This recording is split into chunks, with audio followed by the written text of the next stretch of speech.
আসসালামু আলাইকুম। আগামীকাল আপনাদের যেই কোয়েল পাখির বাচ্চার ব্রুডিং এর ভিডিওটা দেখাইছিলাম, অর্থাৎ আমরা যে ১১০ পিসের মতন পাখি তুলছিলাম সেখান থেকে যে ১০৮ পিস বাচ্চা ছিল, অর্থাৎ ২ পিস বাচ্চা উনি কম দিছিল।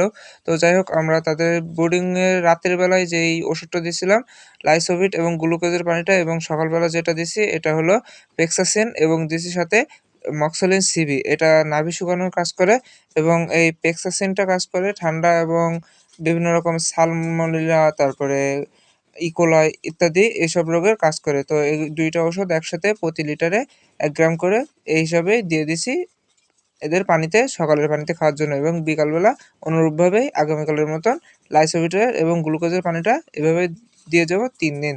তো যাই হোক, এখানে পাশে একটা কাঠের উপরে দেখতে পাচ্ছেন বাচ্চা মারা গেছে। আ তো যাই হোক, ওই বিষয়ে পরে আসতেছি। তার আগে দেখেন এদেরকে সুন্দর মতন ৩ জায়গায় ৩ পেপারে খাইতে দিচ্ছি, এবং পানি এই মাথায় অর্থাৎ দুই মাথায় ২ টা পানির পাত্র দিয়েছি, যার ফলে পাখিগুলো নড়াচড়া করতে গিয়ে এবং সহজেই যাতে পানির পাত্র এবং খাবারের পাত্র খুঁজে পায়। তো যাই হোক, এই দেখেন মাঝখানে একটা পেপার দিছি এবং ২ পাশে ২ টা পেপার দিছি, যাতে পাখিগুলো সুন্দর মতন সব জায়গা থেকে সুন্দর মতন খাইতে পারে। আর মাশাআল্লাহ পাখিগুলো দেখেন কত সুন্দর মতন খাচ্ছে।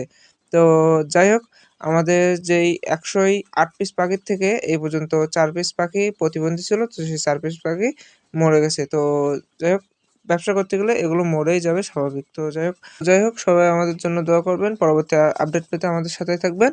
আসসালামু আলাইকুম ওয়া রাহমাতুল্লাহি ওয়া বারাকাতুহু।